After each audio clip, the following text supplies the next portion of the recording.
Breaking inputs right now as far as Prime Minister Modi's phone call with President Putin of Russia is concerned.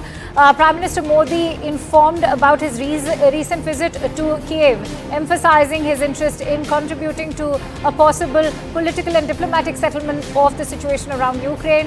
Vladimir Putin has given a fundamental assessment of the destructive line of the Kiev authorities and their Western patrons, outlining key Russian approaches to ways to resolve the conflict.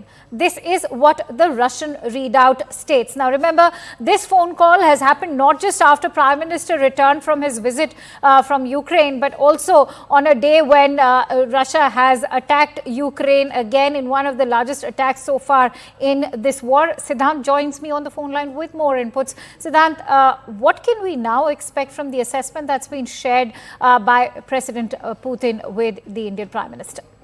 Well, look, the phone call with President Putin is very significant, Akanksha. Given yesterday Prime Minister Modi spoke to President Biden.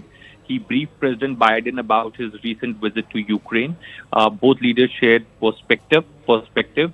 And today, Prime Minister Modi speaks to President Putin. Even Prime Minister Modi shared his perspective, his idea with President Putin as far as concerned.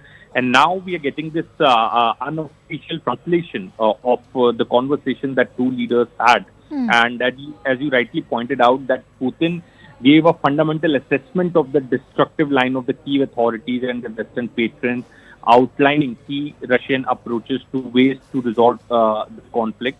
In fact, the Russian unofficial translation also says that Prime Minister Narendra Modi confirmed his readiness to take part in the summit of the association held under the Russian chairmanship in Kazan in October of this year. So after Russian side, Prime Minister Modi could travel to Russia again in October to Kazan to take part in a summit which is being hosted by Russia. All right, that's going to be an interesting development considering Prime Minister could just be making his second visit to Russia in a year for the summit that Siddhant has been highlighting. Many thanks to you, Siddhant, for bringing in all those inputs. And with that, it's time to cut to a quick break. We'll be back with more breaking inputs. Stay tuned to CNN News 18.